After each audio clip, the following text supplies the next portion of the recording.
You know, I grew up with the PS1 console and I played it to the death. I always missed the PS1 style of gameplay. There was something about those games that I loved, but I could never put my finger on why. That style of game was absent from my life until last year when I decided to introduce myself to a game called Final Fantasy XVI. And then I realised what I was missing. It was the Japanese style of game design. So I heard there was a remake of Final Fantasy VII releasing, a game I had never played, that released in 1997, and I'm a 1998 guy. I went away to pre-order it and then I realised it's a follow-up to the first part that was released back in 2020. So I bought it in January and I played it and I thought it was absolutely superb. If you wouldn't mind, it would mean a lot if you gave this video a like. Liking it basically helps my videos get recommended by YouTube to new people, and it just helps my wee channel grow, you see. Awesome, thank you. Final Fantasy VII Remake is a game where you truly get your money's worth.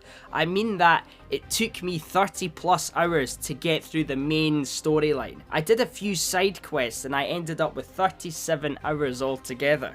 I noticed that with Final Fantasy XVI as well. They are long games. These games will keep you entertained for about a month, about double the length of the latest Spider-Man game.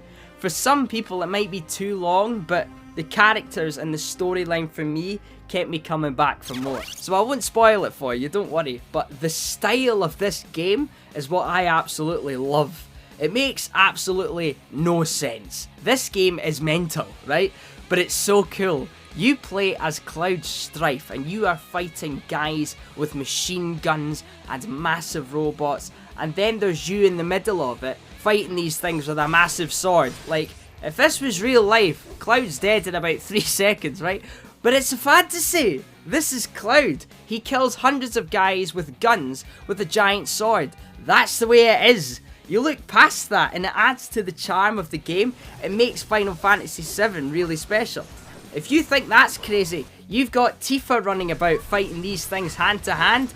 It's cool. It's super fun to play. She can boot heavy drones and robots several yards away from her.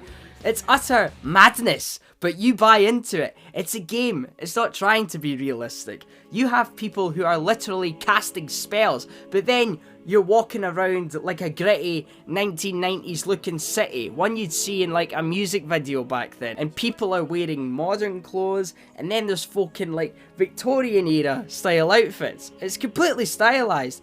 This isn't our world. This is a place where magic and machine guns coexist, and it's ace. Back to the characters. They are brilliant. Cloud is really closed off and monotone. He sighs all the time, but he's a good person. He's a hero. But it's layered underneath this moody, shy guy who is only in it for the money to start with, and it's disconnected from the rest of the crew. However, he meets new friends and one old friend along the way, and the story is kind of about him slowly opening up to these people in a way. This is Tifa and Aerith, the two main female characters, and it's sort of like a love triangle with them and Cloud. There's actually a mini third one with Jessie as well, but Tifa and Aerith, they are the original Yennefer or Triss of the PS1 era basically. Let's start with Tifa. Now, there are two things I love about Tifa that really stand out to me as a male gamer. Her combat gameplay is insanely fun. As I said, she fights things hand to hand, and she's got these like weaponized gloves that make her superhuman. She's super fast as well, so playing as her in combat is insanely fun. And also, her personality, yes, she's super cool, she's confident and clearly cares about Cloud, you know.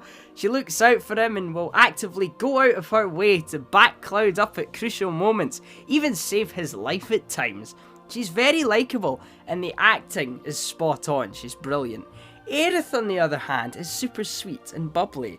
Helps out at schools and gives flowers to people. She is magic, and her combat isn't as fun as Tifa's, but it's great to play as her tactically. If you want to hang back and hit an enemy from a distance, if you find certain enemies difficult to beat. She has a brilliant backstory, and there's more to her than you first think there is. So who will you like more? The sweet one who is caring and grows flowers, or the one with the massive local business?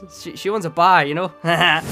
You have characters like Barret, a huge guy that has a minigun attached to his arm, the leader of the Pact, and Andrew Tate, and many more because the game is vast and you come to care about every single one of them.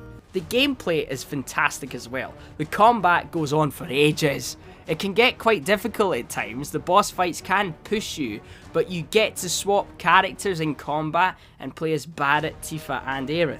And of course, the main man himself with his big sword, Cloud, who fights all kinds of robots, security guys, monsters, and this nutter on a motorbike. Like, who is he? Why is he in there? I don't know. The music is astounding. The Let the Battle Commence track is freaking brilliant, okay? I was just playing Rebirth, the sequel that's just come out, and when that song comes on in the second game for the first time, I literally cheered. I was like, yes! Final Fantasy has always had a huge cult following. People absolutely adore these games. I love the numbers flashing everywhere in combat. You get so much time to mash buttons in any battle. It takes a while to take anything down, so you get plenty of time to swing Cloud's sword around like a maniac. In the end, Final Fantasy VII Remake is absolutely worth buying in 2024, with a story that will take around 35 hours to complete, amazing, likeable supporting characters like Tifa, Aerith and Barret, wonderful combat and music. This game will keep you hooked, and once you've finished, get yourself ready for the next installment that has just been released, Final Fantasy VII Rebirth, which continues this epic storyline. Like and subscribe for more gaming reviews and videos. Great game that, right, bye.